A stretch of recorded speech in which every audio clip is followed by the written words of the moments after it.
5 a.m. Monday morning, and in one of these apartments, a man is getting ready to face another day. Kass FM radio presenter Joshua Arap Sang. For this 40-year-old, however, this is no ordinary day. This is somehow a sad moment because waking up this morning, I'm going to work, and I know very well that I'm going to say bye to my listeners for some time. I'll not be in the morning show. But the worst part of it is that I'm going to go to the highest court on earth, international. This is ICC, International Criminal Court.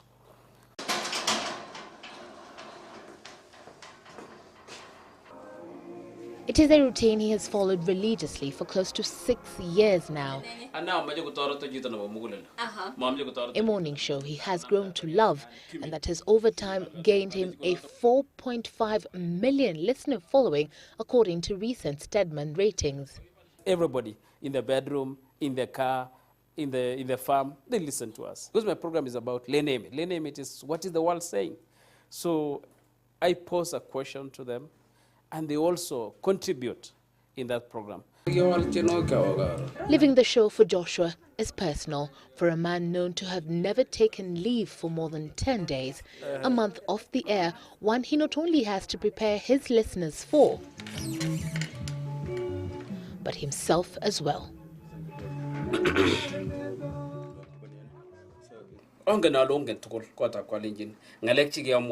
A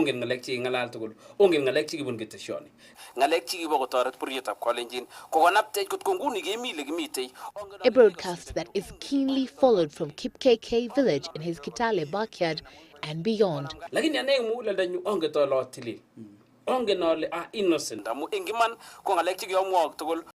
With listeners hanging on to his every word.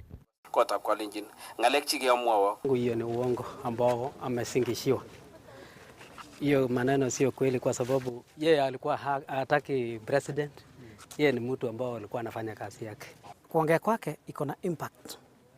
Na impact yake ni mafunzo ambayo inafunza watu waelewe kitu. Of which kama ni ukulima, akifunza mambo ya ukulima na anaeleza, watu wanaelewa. You're different. You're not a politician, but in your own right, you have influence over people having a listenership of over 4 million.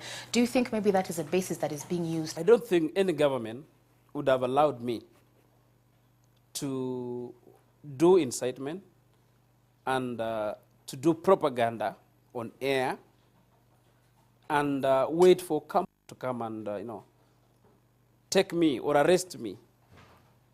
If I was doing anything wrong, it was within the powers of Kenyan government to come and arrest me, not necessarily waiting for international court to come and say, Sang, you are inciting people against themselves. Joshua Sang is quick to come to the defense of allegations leveled against him by the International Criminal Court prosecutor Luis Moreno Ocampo. I recorded myself, with peace messages, telling people to open the roads, telling people to not to ban or to destroy, because the destruction that we are doing will affect us. Before election, we gave opportunity because we sell airtime. So we gave opportunity to all parties that were contesting, and they bought airtime. PNU, ODM, UDM, the Jirongo's party. Most of our listeners had made up their mind to be in ODM. The challenge we had is that people themselves, the listeners, sometimes would call and say, we don't want those people from PNU or from other parties. Bring us the ODM people. But we told them, no, this is a station, and we must accommodate everyone. Just listen to them. This, his line of defense when he faces the International Criminal Court judges. If justice stands, then even ICC, I would not go with lawyers. I would go and deal with the case myself, because I know what I said, what I did, and if there is any other evidence, I will counter it myself. Such is the confidence his co-workers say has seen them respect him both as a radio host and editor. He's understood the psychology of the listeners, and he's also understood it in the sense that he knows exactly how to bring out the message and the message or the subject of discussion in such a way that they understand it. He breaks it down in a language that they understand. Is that kind of a person who can just decide on a topic at the last 5 minutes to the program and be able to still have enough material for the program, not just to do it for the sake of filling up the air. So I think that's very unique. And so, as the end of the morning show fast approaches, a conspicuously empty seat rests at the Kass FM studios as a man prepares to resonate his resolution before an entirely different set of audience. The power to read, another of Joshua Arab Sang's pursuits, a communications degree final year student at Moore University. Coming to class was, as I said, to reinforce my education and back up with at least some paperwork. Today's class discussion, one he has been unable to avoid lately, It's a must that they must allow me to use my vernacular. but one he chooses not to let affect him. And as the class wraps its final lecture, it remains a make-or-break process, especially for Joshua Sang, who faces the ultimate test both in and outside these confines.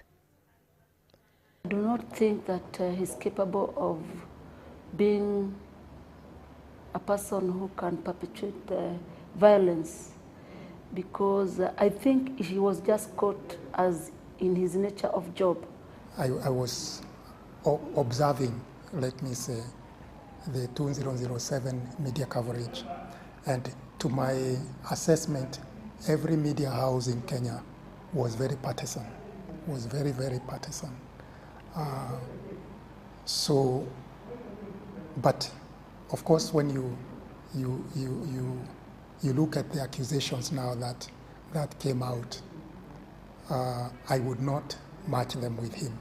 When darkness falls over the city, Joshua Sang returns home to his family, and as his wife Trufena Sang prepares the evening meal, Joshua plays dad to his 3 children, Michelle, Unity and Joy, the 4 people whom he says know him best. Well, one thing that we've told ourselves is that we are not going to listen to people and let people take away our joy or our happiness. And one thing that is also helping us is that these small ones do not understand what's going on. It's like they can even look at the father on the TV, like they'll just say, hey, daddy, daddy, daddy, daddy. And then after that, they don't know what is going on. It is through the Cherangani bushes, however, that a mother's face tells of his son's character.